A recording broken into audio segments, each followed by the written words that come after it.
and welcome to the last class of this chapter, which is moving charges and magnetism. और इस last class में हम पढ़ेंगे galvanometer के बारे में.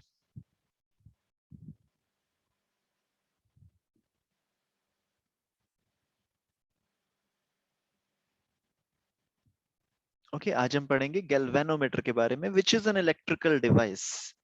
तुमने अपनी फिजिक्स की लैब वगैरह में देखा होगा, एक डिवाइस होता है जो कि करंट मेजर करता है. So just to write the definition of it, आज ना तुम एक काम करना यार, आज अपने ये जो नोट्स है ना, तुम साथ साथ में बनाते जाना.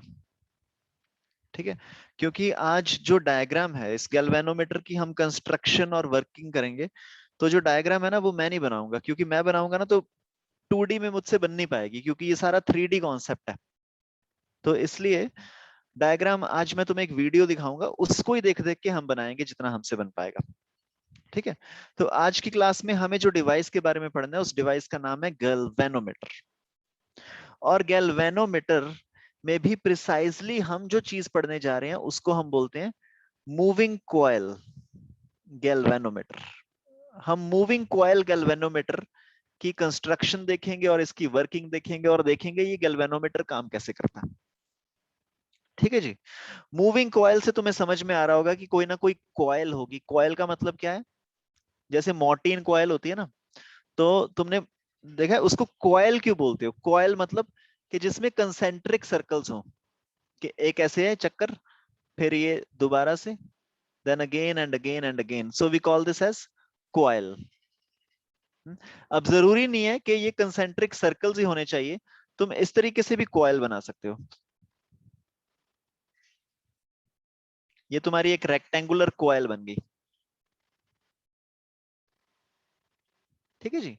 तो इसका मतलब हम गैल्वेनोमीटर बनाएंगे जिसमें कुछ कॉइल होगी हमारे पास, करंट कैरिंग कॉइल, और वो मूव कर रही होगी, और उसके मूव करने से हम किसी डिवाइस को बनाएंगे जिसका नाम है गैल्वेनोमीटर. लेकिन ये मूविंग कॉइल वगैरह में जाने से पहले, please excuse me for the tractor outside.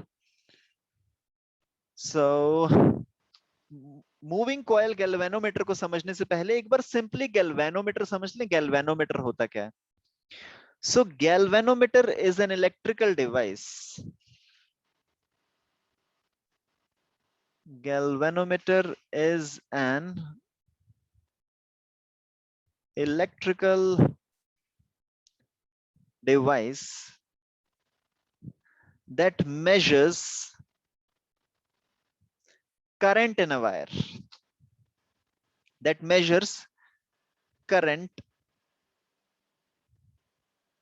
in a wire. मतलब कि अगर कोई तुम्हारे पास कॉपर की वायर है, मान लो तुमने कनेक्ट वेक्ट कर दिया, सब सर्किट वर्किट लगा दिया, लेकिन एंड में स्विच को तुमने क्लोज नहीं किया, तो उसमें से करंट फ्लो नहीं करेगा. और अगर तुमने स्विच को बंद कर दिया तो उसमें से करंट फ्लो करेगा. और ये चीज कौन मेजर करेगा कि करंट फ्लो करेगा कि नहीं करेगा? तो इसके लिए हम जिस डिवाइस को इस्तेमाल करते हैं उसको हम बोलते हैं गैल्वेनोमीटर. ठीक है, इसके लिए हम यूज करेंगे गैल्वेनोमीटर. लेकिन यार तुम्हारे दिमाग में अभी एक क्वेश्चन आ रहा होगा कि is my voice clear? Please give me a thumbs up. मेरी आवाज समझ में आ रही है? ओके. लेकिन यार अभी तुम्हारे दिमाग में क्वेश्चन आ रहा होगा कि करंट मेजर करने के लिए तो हम एमीटर का इस्तेमाल करते हैं ना. एमीटर नाम की एक चीज होती थी ना, जिसको हम सर्किट के अंदर इस तरीके से लगा देते थे सीरीज में ए. ये मेजर करता था करंट. ये नई चीज क्या आ गई? गैल्वेनोमीटर. तो गैल्वेनोमीटर एक ऐसा डिवाइस है जो जस्ट ये मेजर करता है कि करंट फ्लो कर रहा है कि नहीं, मतलब कि बहुत स्मॉल अमाउंट ऑफ करंट को ही ये मेजर कर सकता है. इसीलिए मैंने यहाँ पे जगह छोड़ी है, क्योंकि यहाँ पे अभी मैं एक शब्द इस्तेमाल करने वाला हूं, that is small. Galvanometer is an electrical device that measures small current in a wire. अगर किसी करंट में बहुत छोटा सा कुछ करंट फ्लो कर रहा है किसी वायर में, मान लो 0.2 मिली एम्पेयर, 0.1 मिली एम्पेयर, अगर कोई इतना सा करंट मेजर कर रहा है तो उसको गैल्वेनोमीटर डिटेक्ट कर लेगा. Another word for this is, you can say galvanometer is an electrical device measures small current की बजाय तुम लिख सकते हो device that detects current. Detects का मतलब क्या है? डिटेक्ट वाली चीज तुमको जस्ट बता देगी कि करंट है या नहीं, राइट? वो तुम्हें ये नहीं बताएगी कि देखो जी इसमें 15 एम्पेयर करंट जा रहा है, 2 एम्पेयर करंट जा रहा है, 3 एम्पेयर करंट जा रहा है। वो तुम्हें इतना बड़ा मेजर करके नहीं बता सकता। वो जस्ट तुम्हें ना इतना बता देगा कि करंट है कि नहीं। ठीक है? तो कहीं पे अगर तुम्हें जस्ट चेक करना है कि करंट है या नहीं, उसके लिए हम गैल्वेनोमीटर यूज कर सकते हैं। And a very common example of this is, तुमने देखा होगा तुम्हारे घर में जब बिजली वाले भैया आते हैं ना, उनके हाथ में एक टेस्टर होता है। टेस्टर देखा है? मान लो तुम्हारा कभी कभी कभी पंखा काम करना बंद कर गया, तो तुम एक बंदे को बुलाते हो, वो बोलता है कि यार अंदर से शायद ना कुछ फ्यूज वूज उड़ गया है इसका। देखना पड़ेगा कि कहाँ कहाँ पे करंट आ रहा है। वो बोर्ड वोर्ड सारा खोल लेते हैं, उसके बाद अलग अलग बटन लगे होते हैं, and then he has like a pin kind of something in his hand. ठीक है? वो उसको टच कराता है वहां पे वायर पे, और वहां पे लाइट जग जाती है। तो वो बोल रहा है कि हाँ साहब यहाँ तो आ रहा है करंट। फिर वो दूसरी जगह पे टच कराता है, फिर वो वहां पे देखता है लाइट आ रही है, फिर बोल रहा है हाँ जी यहाँ तक भी करंट आ रहा है। फिर वो तीसरी जगह पे टच कराता है, वहां पे जब टच कराता है तो वहां पे लाइट आती नहीं है। तो उसको पता चल जाता है कि यहाँ पे करंट नहीं आ रहा। मतलब पिछली जगह तक करंट आ रहा था, उसके बाद पिछली जगह से यहां तक करंट नहीं आ रहा। मतलब कि इसके बीच में कहीं ना कहीं फॉल्ट पड़ा है। ठीक है? तो यहाँ पे एक्चुअली में हमें करंट की वैल्यू मेजर करनी जरूरी नहीं थी, यहाँ हमें साथ में एमीटर उठाने की जरूरत नहीं है। वो बिजली वाला कभी एमीटर का डब्बा नहीं लेके आता, वो तुम्हें ये नहीं बताता कि सर यहाँ पे देखो 7 एम्पेयर करंट फ्लो कर रहा है, यहाँ पे भी 7 एम्पेयर करंट फ्लो कर रहा है, यहाँ पे 0 एम्पेयर करंट फ्लो कर रहा है ना? वो तुम्हें मैग्नीट्यूड नहीं बताता, वो तुम्हें जस्ट सिंबल बताता है फ्लो कर रहा है कि नहीं कर रहा, पॉजिटिव करंट और जीरो करंट, राइट? तो ये उस तरह का डिवाइस है जो तुम्हें जस्ट बता देगा कि करंट फ्लो कर रहा है कि नहीं कर रहा। तो इसलिए हम इस्तेमाल करते हैं galvanometer on top of ammeter in some cases, right? So galvanometer is a device that is used to detect electric current in a wire. hmm? और गैल्वेनोमीटर दिखता कैसे है? तुमने अपनी लैब वगैरह में देखा होगा, मैं कोशिश करूंगा बनाने की। गैल्वेनोमीटर कुछ इस तरह का होता है, यहाँ पे उसके एक मीटर होता है, यहाँ पे एक नीडल होती है, और ना दो टर्मिनल्स बने होते हैं यहाँ पे। ये तुम्हें एक घर जैसा लग रहा होगा, यहाँ पे एक टर्मिनल बना होता है T1, यहाँ पे एक टर्मिनल बना होता है T2।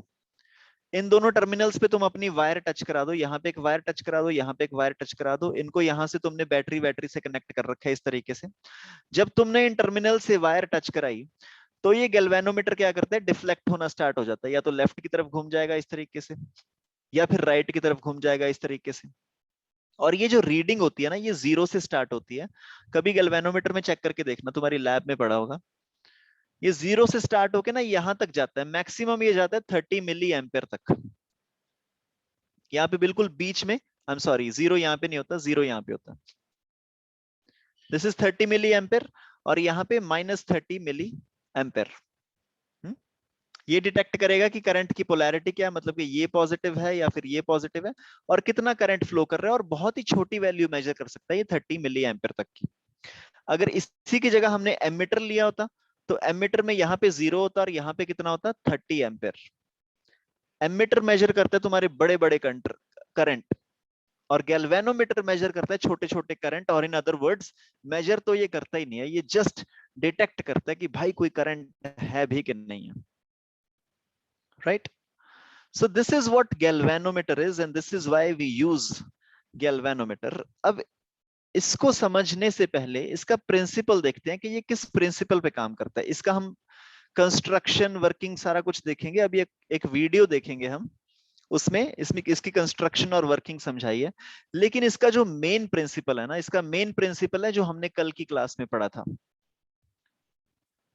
That torque acting on a current loop.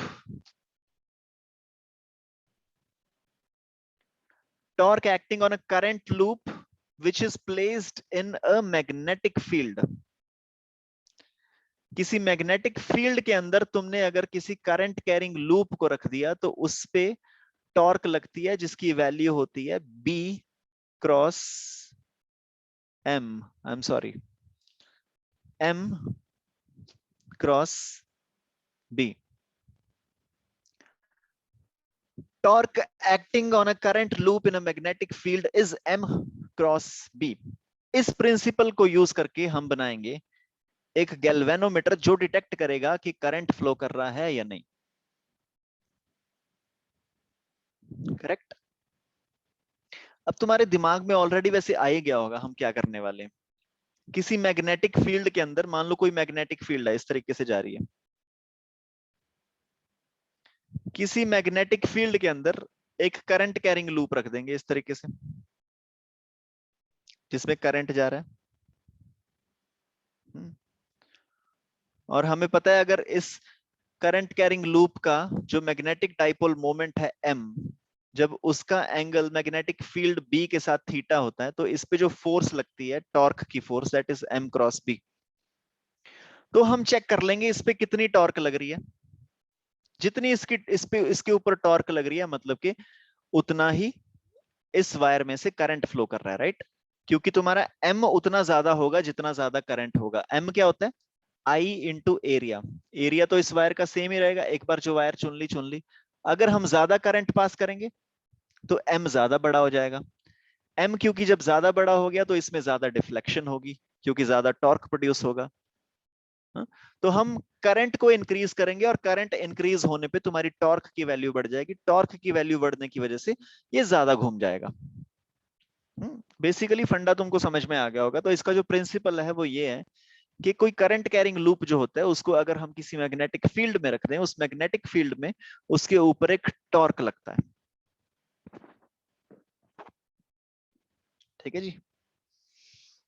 So now we'll look into the construction and working of a moving coil galvanometer। लेकिन उसमें भी जाने से पहले ना, कल हमने देखा था कि एक जो करंट कैरिंग लूप है, यही वाला जो करंट कैरिंग लूप है, इस करंट कैरिंग लूप को जब हमने मैग्नेटिक फील्ड में रखा तो इस पे जो टॉर्क लगता है tau, that is m cross b। और इन अदर वर्ड्स अगर मैं इसको खोल के लिखूं, this is m b sine of theta. अगर मैं m को भी खोल लूं, magnetic dipole moment is current into area into b into sine of theta, where theta is the angle between magnetic dipole moment and magnetic field। Okay. So मैं पता है इसको खोल क्यों रहा हूं। तुम्हें लग रहा होगा कि हम उल्टा क्यों जा रहे हैं। हमने तो डेराइव किया था कि भाई torque is equal to m cross b। तो मैं इसको दोबारा से इसलिए खोल रहा हूं, ये तुम्हें ये चेक करवाने के लिए कि किस किस चीज पे टॉर्क डिपेंड करेगा। तो टॉर्क करंट पे डिपेंड करेगा, टॉर्क एरिया पे डिपेंड करेगा, टॉर्क मैग्नेटिक फील्ड पे डिपेंड करेगा, साइन थीटा पे डिपेंड करेगा, angle between magnetic dipole moment and magnetic field. और अगर तुम सोच के देखो, हमारे पास यहाँ पे क्या था? कॉइल। कॉइल में सिर्फ एक राउंड नहीं होता, कॉइल में ऐसी करंट कैरिंग मल्टीपल राउंड्स होंगे, साथ साथ में ऐसे सटे पड़े होंगे, सब में से करंट आई जा रहा होगा। लेकिन ऐसे मान लो 1000 राउंड्स हैं, 1000 लूप बना रखे हैं हमने, उस पूरे 1000 लूप्स वाले को हम बोलते हैं कॉइल। तो इसमें नंबर भी आ जाएगा तुम्हारे पास, एक लूप की वजह से टॉर्क लगेगा तुम्हारा I A B sine theta. तो टोटल टॉर्क जो तुम्हारा लगेगा that will be N into I into area into magnetic field into sine theta.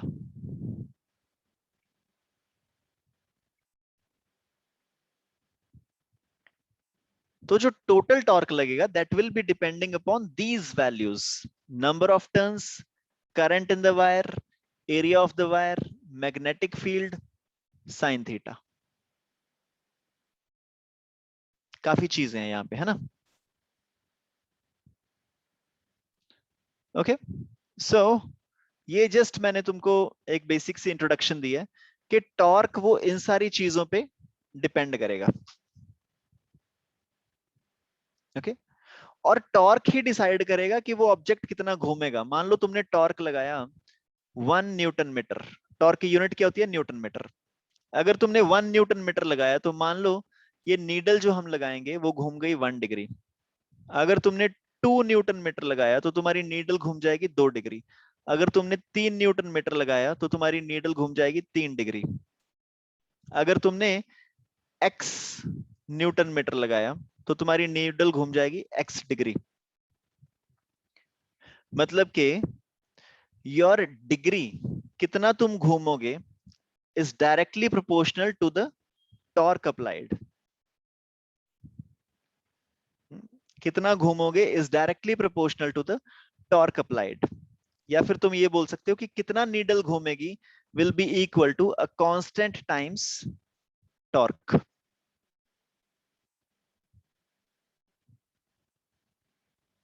Okay, I will just connect all the dots, please don't worry about this. ठीक है,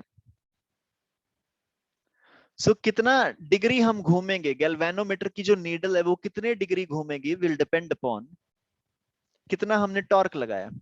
phi is कितना degree हम घूमे हैं, so phi will depend upon कितना torque लगा।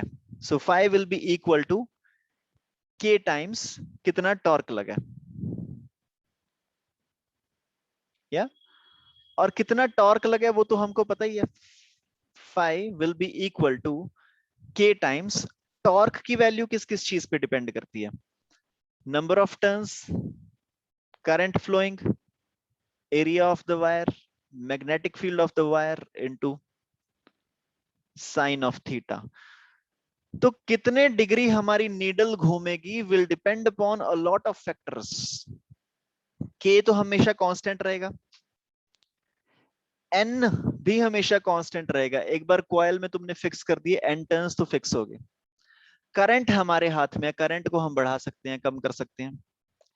Area भी constant रहेगा, एक बार फिक्स कर दिया कॉइल का तो फिक्स कर दिया।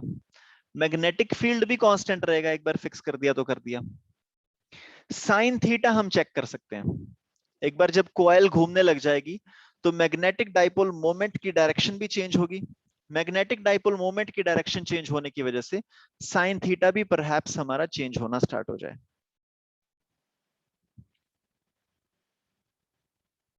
ओके, आई नो अभी ये बहुत ज्यादा कंफ्यूजिंग लग रहा होगा, ये सारी चीजें अभी सिंपल हो जाएंगी। ठीक है, अभी हमने स्टार्ट भी नहीं किया टॉपिक, जो हमें पढ़ना है मैं उसके बारे में पहली तुम्हें इंट्रोडक्शन दे रहा हूँ, right?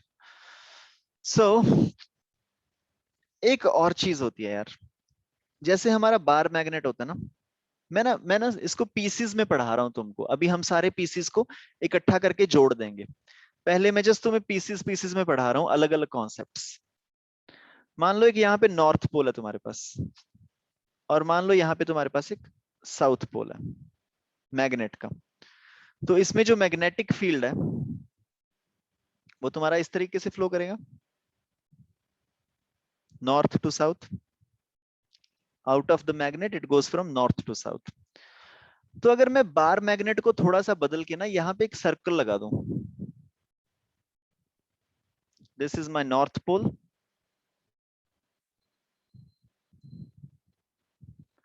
This is my south pole. अब क्योंकि यहाँ पे तुमने सर्कल लगा दिया तो जो तुम्हारी मैग्नेटिक फील्ड है ना वो रेडली फ्लो करेगी। रेडली फ्लो करने का मतलब क्या है कि मैग्नेटिक फील्ड तुम्हारी यहां जाएगी और यहां से जाके ऐसे मुड़ जाएगी। It will come out of the north pole in a radial वे।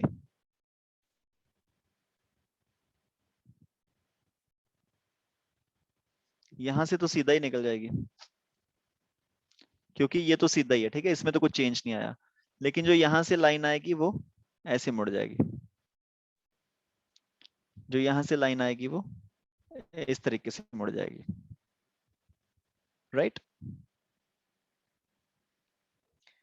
तो इस रेडियल मैग्नेटिक फील्ड का भी कुछ फायदा होता है, इसको भी हम इस्तेमाल करेंगे आज कंस्ट्रक्शन में। This is called as radial magnetic field. Okay, चलो जी। अब मैंने तुमको काफी ज्यादा कंफ्यूज कर दिया, मुझे पता तुम्हें कुछ नहीं समझ में आया होगा अभी तक, लेकिन ये सारी चीजें हमारे काम आएंगी अभी जो हम कंस्ट्रक्शन और वर्किंग पढ़ेंगे इसकी। ठीक है, तो अभी what we are going to do now is we will be watching the construction and working of a moving coil galvanometer. Okay, so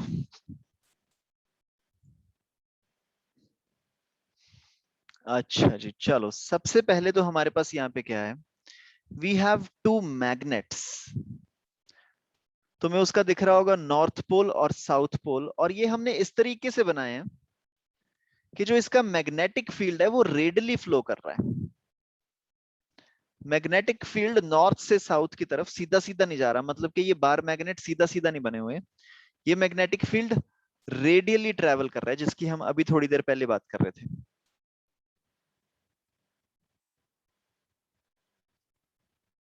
like this. Okay, तो सबसे पहले तो हमने क्या किया, हम नीचे पार्ट्स लिखते जाते हैं, हमने क्या क्या लिया सबसे पहले, ठीक है। तो सबसे पहले वी टुक दिस, एक नॉर्थ पोल लिया और एक साउथ पोल लिया, जिसमें से मैग्नेटिक फील्ड इस तरीके से रेडियली जाए।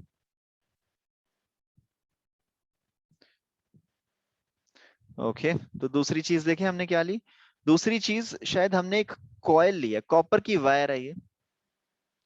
इस कॉपर की वायर में बहुत सारी टर्न्स हैं, मतलब कि काफी सारे लूप हैं, तो ये क्या बन गई, एक पूरी की पूरी कॉइल बन गई। So you see there are many loops, तो एक पूरी कॉइल बना ली हमने यहाँ पे। ये लिया हमने दूसरी चीज, और इसके ऊपर नीचे क्या लगा दिया हमने, इसको हम बोलते हैं मूविंग टॉर्जन्स।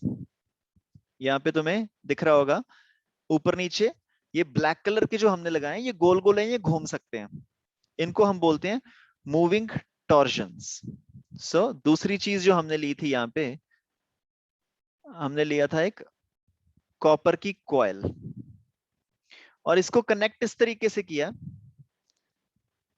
कि इसके ऊपर नीचे हमने लगाई है moving torsions. You call this as moving torsions. इसका फायदा क्या है कि जब ये कॉइल घूमेगी, जब पूरी की पूरी कॉइल घूमेगी ना, तो उसके साथ साथ ये टॉर्जन भी घूमेगा। ठीक है, मान लो तुम्हारे पास कोई वायर है, ठीक है, लेट्स से कोई वायर ऐसे लटक रही है, उसके नीचे तुमने अगर वो लगा दिया टॉर्जन, तो जब वायर रोटेट करेगी तो उसके साथ साथ टॉर्जन भी रोटेट करेगा। और ये जो हमारा ऊपर वाला टॉर्जन है, ऊपर वाले टॉर्जन के साथ हमने लगा दी एक नीडल, ऊपर वाले टॉर्जन के साथ यहाँ पे बांध दी हमने नीडल, और यहाँ पे लिख दिया 0, और यहाँ पे लगा दिया metre.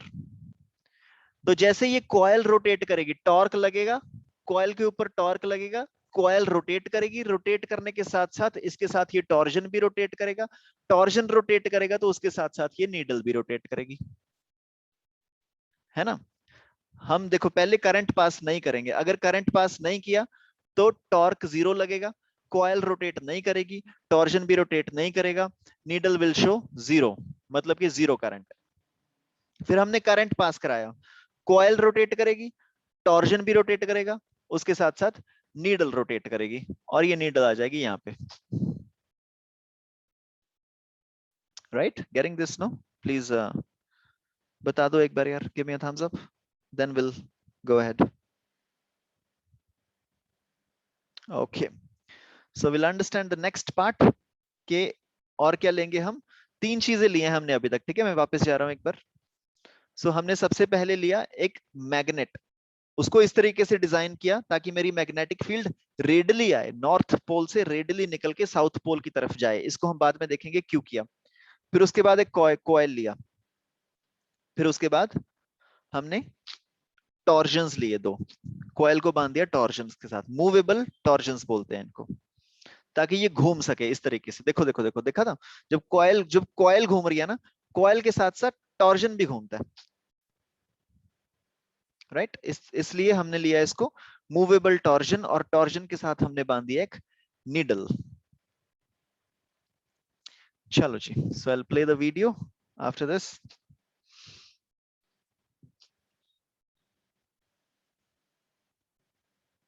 Okay, don't worry about this, not important, बस उन्होंने ये बताया कि नीचे उन्होंने कील से ठोक रखा है उसको।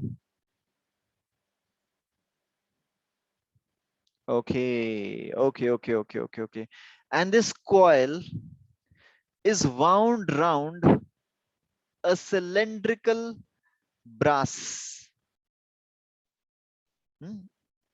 एक हमने सिलेंड्रिकल मटेरियल लिया और ये जो मटेरियल हमने लिया ये हमने किस चीज का ले रखा है, ब्रास का। जो हमारी ये कॉइल थी ना, ये जो हमने कॉइल ली थी, इसको एक सिलेंडर के अराउंड हमने वाउंड कर दिया। और ये जो हमने सिलेंडर लिया ये हमने किस चीज का लिया, ये सिलेंडर लिया हमने ब्रास का। इसको तुम ब्रास का भी ले सकते हो या फिर कोई भी तुम्हें ऐसा मटेरियल लेना है जो कि मेटल तो हो पर वो नॉन मैग्नेटिक हो।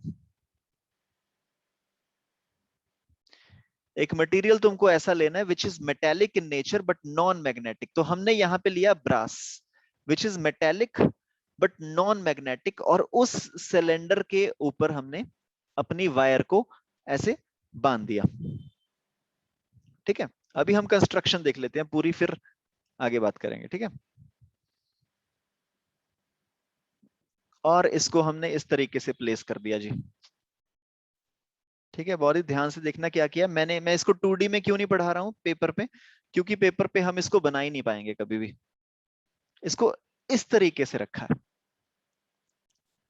ठीक है, समझ रहे हो, मतलब कि नॉर्थ से साउथ अगर मेरे को पेपर में बनाना भी है तो मैक्सिमम मैं इसको किस तरीके से बना सकता हूं, यहां पे नीचे बनाने की कोशिश करते हैं। ये तुम्हारा मैग्नेट नॉर्थ और ये है तुम्हारा साउथ पोल। तो this is your north pole, ये है तुम्हारा साउथ पोल। अब इस पे मैग्नेटिक फील्ड लाइंस इस तरीके से जाएंगी। ठीक है, मैं बना नहीं रहा हूं मैं, क्योंकि फिर बहुत ज्यादा कंफ्यूजिंग हो जाएगा। और इसके अंदर तुमने अपना कॉइल रखा है।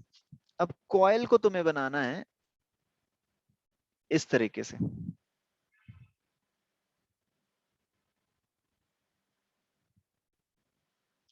और उसके बाद कॉइल नीचे आके एक मूविंग टॉर्जन के साथ कनेक्टेड है, ऊपर भी कॉइल एक मूविंग टॉर्जन के साथ कनेक्टेड है, और यहाँ इस मूविंग टॉर्जन के साथ हमने लगा रखी है एक नीडल। 2D में अगर तुम्हें बनाना है तो मैं इस तरीके से बनाना है। ठीक है, और जो तुम्हारा मैग्नेटिक फील्ड है वो ऐसे जाएगा। अब तुम सोच के देखो मैग्नेटिक फील्ड को हमने इस तरीके से क्यों बनाया। अब तुम्हें महसूस हो रहा होगा कि हमने रेडियल मैग्नेटिक फील्ड क्यों लिया। रेडियल मैग्नेटिक फील्ड हमने इसलिए लिया क्योंकि अगर ये मैग्नेटिक फील्ड हमेशा सीधा सीधा ही जाता रहता तो जैसी कॉइल घूमती, कॉइल के घूमने की वजह से angle between magnetic dipole moment and magnetic field will change. लेकिन हमने यहां पे रेडियली लिया, रेडियल मैग्नेटिक फील्ड होने की वजह से यहां पे हमने क्या लगा रखा है, सिलेंडर। रेडियल मैग्नेटिक फील्ड होने की वजह से नॉर्थ में से इसकी मैग्नेटिक लाइंस इस तरीके से निकलेंगी और साउथ में इस तरीके से जाएंगी। नॉर्थ में से इस तरीके से निकलेंगी, साउथ में से इस तरीके से जाएंगी, नॉर्थ में से ऐसे निकलेंगी, साउथ में से इस तरीके से जाएंगी। सो रेडियल लेने का मतलब क्या हुआ, ताकि अगर हमारी कॉइल घूम भी जाए, मैग्नेटिक डाइपोल मोमेंट का अगर एंगल चेंज भी हो जाए, फिर भी angle between magnetic dipole moment and magnetic field always remains 90 degree. ठीक है, अब तुमने सिलेंडर के अराउंड उसको वाउंड कर दिया और सिलेंडर में से मैग्नेटिक फील्ड लाइंस हमेशा रेडियली आउटवर्ड्स निकल रही हैं। क्योंकि सिलेंडर में से magnetic field lines radially outward निकल रही हैं, इसलिए तुम्हारी मैग्नेटिक डाइपोल मोमेंट और मैग्नेटिक फील्ड के बीच हमेशा एंगल बना रहेगा 90 डिग्री का। इसीलिए हमने मैग्नेट को कुछ इस तरीके से लिया है। ठीक है जी, इसको तुम अपने हिसाब से नोट कर लेना कि हमने ये वाला हम सिलेंडर क्यों यूज करते हैं, हम इस तरीके से मैग्नेट क्यों यूज करते हैं विच इज कॉनकेव इन नेचर। क्योंकि जब यहां से मैग्नेटिक फील्ड लाइंस अभी सिलेंडर के ऊपर पड़ेंगी और फिर सिलेंडर से बाहर निकलेंगी, the magnetic field lines will always be going radially out of the cylinder, because of which the angle between magnetic dipole moment and magnetic field will be 90 degree. अगर मैं तुमको पीछे वाली स्लाइड दिखाऊं, हमने एक बहुत इंपॉर्टेंट चीज डिस्कस कर लिया अभी अभी कि ये एंगल भी कांस्टेंट हो गया। कितने डिग्री घूमेगा galvanometer will depend upon the torque. और टॉर्क किस किस चीज पे डिपेंड करते हैं? नंबर ऑफ कॉइल्स पे, ये कांस्टेंट है। एरिया पे ये कांस्टेंट है। मैग्नेटिक फील्ड ये कांस्टेंट है। सिर्फ करंट वेरिएबल था और थीटा वेरिएबल था। हमारे केस में अब क्या हो गया? थीटा भी कांस्टेंट हो गया। Theta will always be equal to 90 degree because we have taken magnet which is concave in shape. Please let me know, is this okay? अभी कंस्ट्रक्शन के बारे में हम और पढ़ेंगे तो और ज्यादा समझ में आएगा ये अच्छे से।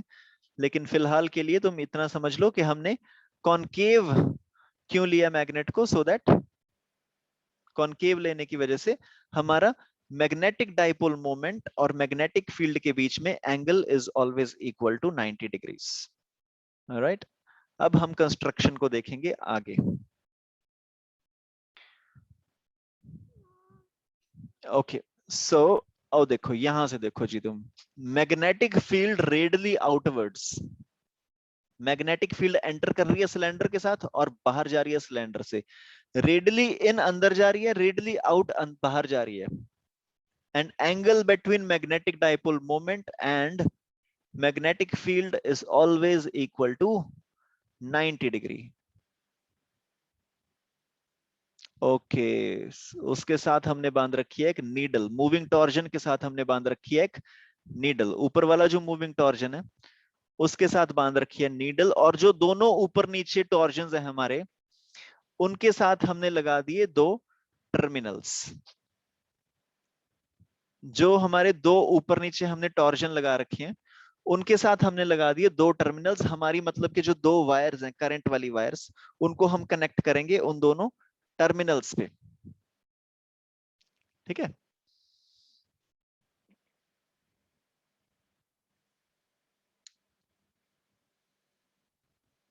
वो देखो नीला वाला और जो रेड वाला है, दे आर द टर्मिनल्स।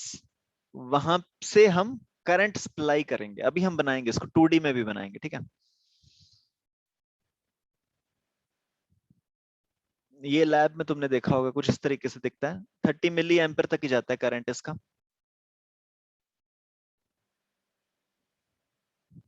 अब समझते हैं ये काम कैसे करता है।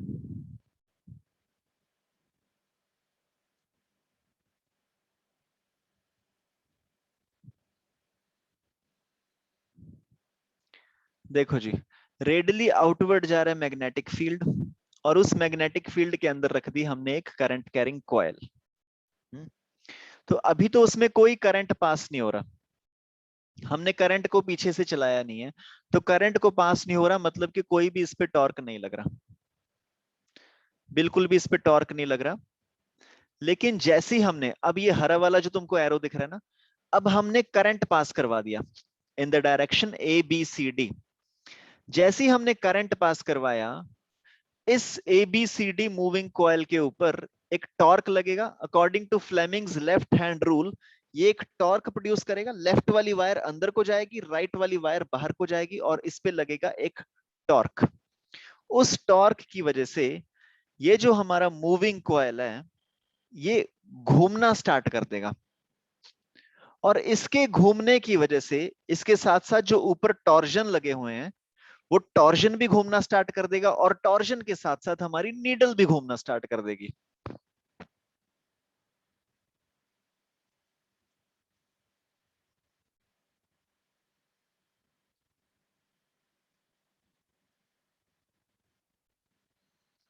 जैसे ही हमने करंट बंद कर दिया, वैसे ये नीडल आ जाएगी वापस। जब हम करंट को दोबारा से चला देंगे, नीडल फिर डिफ्लेक्ट हो जाएगी। जब करंट को हम बंद कर देंगे, नीडल फिर वापस आ जाएगी। And this is the working of a moving coil galvanometer, as simple as that. जैसे ही हमने करंट पास करवाया, करंट, अच्छा ये वाली चीज वो क्या बता रहे हैं कि रेडली हमने क्यों लिया।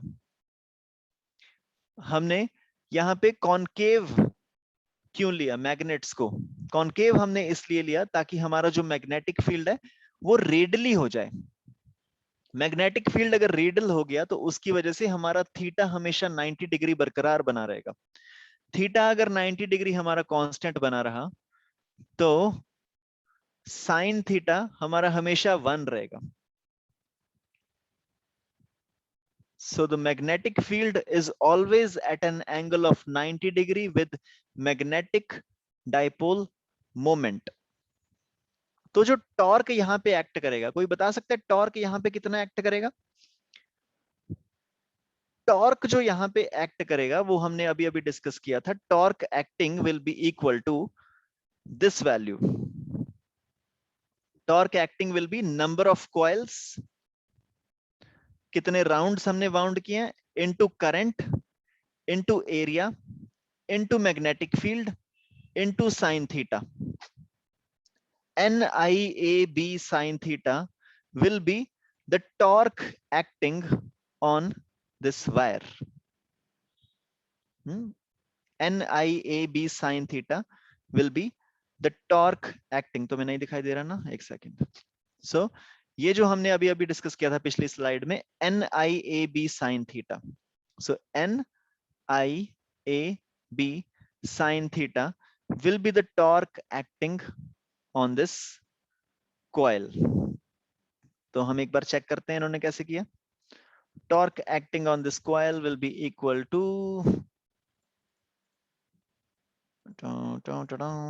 yeah,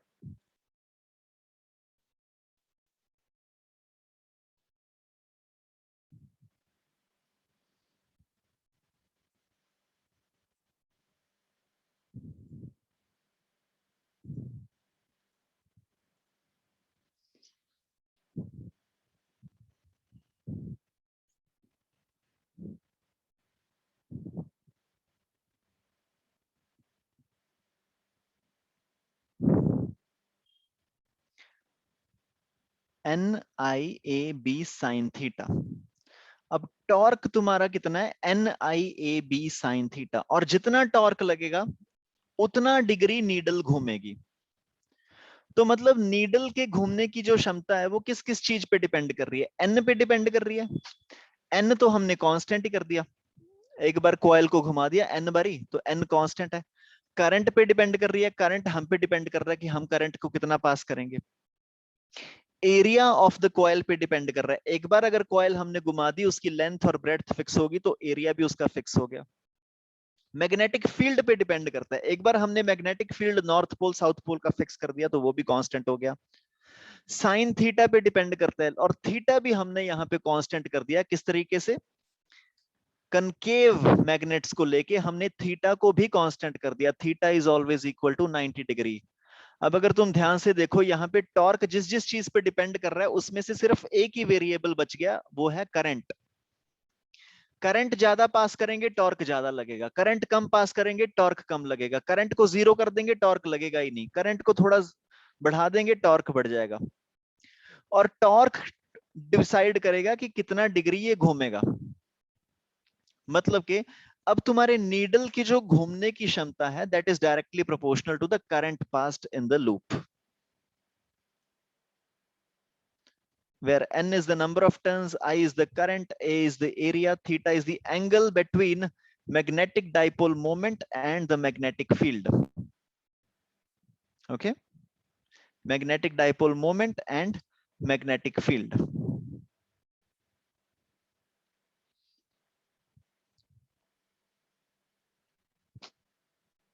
मैग्नेटिक डाइपोल मोमेंट की डायरेक्शन कौन सी होती है? जो एरिया वेक्टर की डायरेक्शन होती है, that is the direction between the magnetic dipole moment. If you look at this, दोनों के बीच का एंगल नहीं चेंज हो रहा. देखो, एरिया और मैग्नेटिक फील्ड के बीच का एंगल इज ऑलवेज 90 डिग्री, क्योंकि वो रेडियली आउटवर्ड्स जा रहा है.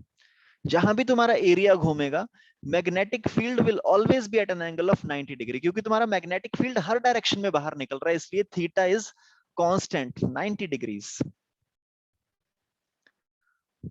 तो एकमात्र चीज यहाँ पे जो वेरिएबल बच गई है वो है करंट. मतलब your torque will depend only on the current. So सारी चीजें जो ब्लू में मार्क किए हमने वो अभी फिक्स हो चुकी हैं, खाली ये एक करंट ही था जो कि एक वेरिएबल बच गया. मतलब your torque will be directly proportional to current, और in other words the angle, जिस एंगल पे ये गैल्वेनोमीटर घूमेगा that will only depend upon the current. and this was the moving coil galvanometer.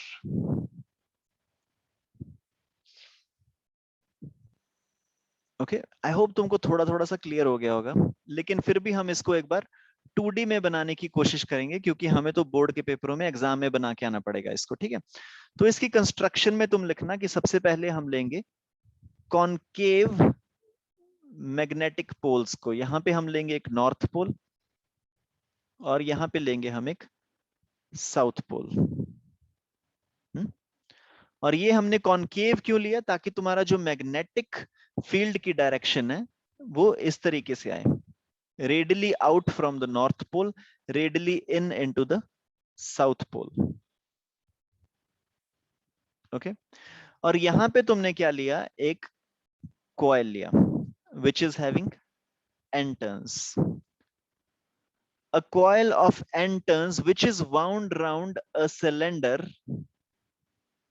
that is made up of a metallic non-magnetic material something like brass। और ये जो n turns वाली coil है इसको तुमने ऊपर बांधा है एक मूविंग टॉर्जन से, और नीचे भी बांधा है एक मूविंग टॉर्जन से, और ऊपर वाला जो मूविंग टॉर्जन है उसके साथ तुमने लगा दिया एक नीडल, और नीडल के लगा दिया ऊपर लगा दिया तुमने एक मीटर जो कि जा रहा है 0 से 30 मिली एम्पेयर तक, और लेफ्ट में -30 मिली एम्पेयर तक। और जो ये दोनों पॉइंट्स थे इसके दोनों टॉर्जन्स, इनको तुमने कनेक्ट कर दिया टर्मिनल से, this is T1, this is T2। In terminals से हम पास करेंगे करंट। जब हमने मान लो यहां से बैटरी कनेक्ट कर दी तो हम यहां से करंट पास कर सकते हैं ना। तो इसकी वर्किंग में तुमको लिखना है, वर्किंग में तुम सबसे पहले लिखोगे when no current is passed to this coil, जब हमने टर्मिनल्स पे कोई भी वोल्टेज नहीं लगाई, जब कोई भी करंट यहां पे पास नहीं कर रहा, तो उस केस में क्या होगा, when no current is passing, torque acting on the coil will be equal to, torque acting on the coil कितनी है, अगर ना याद आए तो टॉर्क का फॉर्मूला क्या है, magnetic dipole moment into magnetic field, which is equal to magnetic dipole moment into magnetic field into sine of angle between magnetic dipole moment and field। इसमें तुम मैग्नेटिक डाइपोल मोमेंट को लिख सकते हो current into area into B into sine of theta, ठीक है। क्योंकि number of turns यहां पे n है तो यहां पे तुम लिख सकते हो n i a b sin theta. when no current is passed, when लिख लेते हैं हम यहाँ पे, ठीक है, when current passed is equal to 0, torque will be equal to 0, because of the torque is equal to 0, तो तुम्हारा टॉर्जन बिल्कुल भी घूमेगा नहीं। अब टॉर्जन क्योंकि घूमेगा नहीं, there will be no deflection in the needle, that means needle तुम्हारी दिखाएगी कि भाई जीरो करंट पास कर रहा है, और वो सच भी है क्योंकि हमने जीरो करंट ही पास किया। जब हम यहां से करंट पास करेंगे when I will be equal to I1, मान लो तुमने I1 करंट पास किया, तो torque acting will be equal to n I1 a b sin theta, और टॉर्क के कॉरेस्पॉन्डिंग ही इसकी घूमने की क्षमता होगी। नीडल जो घूमेगी थीटा डिग्री पे या फिर 5 डिग्री पे, दैट घूमने की power will be directly proportional to the torque which is applied, और you can say angle will be equal to k times torque, that is n I a b sin of theta। yes, और ये घूमने की जो degree है वो किस किस चीज पे वेरी करेगी, k तो कांस्टेंट ये हमने लिया, n भी कांस्टेंट हमने ले लिया, एरिया भी कांस्टेंट है, मैग्नेटिक फील्ड भी कांस्टेंट है, साइन ऑफ थीटा भी कांस्टेंट है। साइन ऑफ थीटा क्यों कांस्टेंट है, क्योंकि ये हमने कॉनकेव मैग्नेट्स लिए हैं। यहां से अगर ये एरिया वेक्टर है into the paper and magnetic field is radially outward, the angle between area vector and magnetic field is always equal to 90 degree। जहां भी तुम्हारी coil घूम जाए, एरिया और रेडियली आउटवर्ड वेक्टर के बीच में 90 डिग्री एंगल रहेगा, मतलब कि साइन थीटा भी कांस्टेंट है। So you can finally say that your angle is directly proportional to current only, मतलब कि जितना ज्यादा करंट उतनी ज्यादा डिफ्लेक्शन। और अगर तुमने करंट की पोलैरिटी चेंज कर दी, पॉजिटिव नेगेटिव बदल दिया, तो इसके रोटेट होने की डायरेक्शन भी बदल जाएगी और नीडल हमारी दूसरी डायरेक्शन में घूमने लग जाएगी। Yes, so this is basically the principal working and construction of a moving coil galvanometer।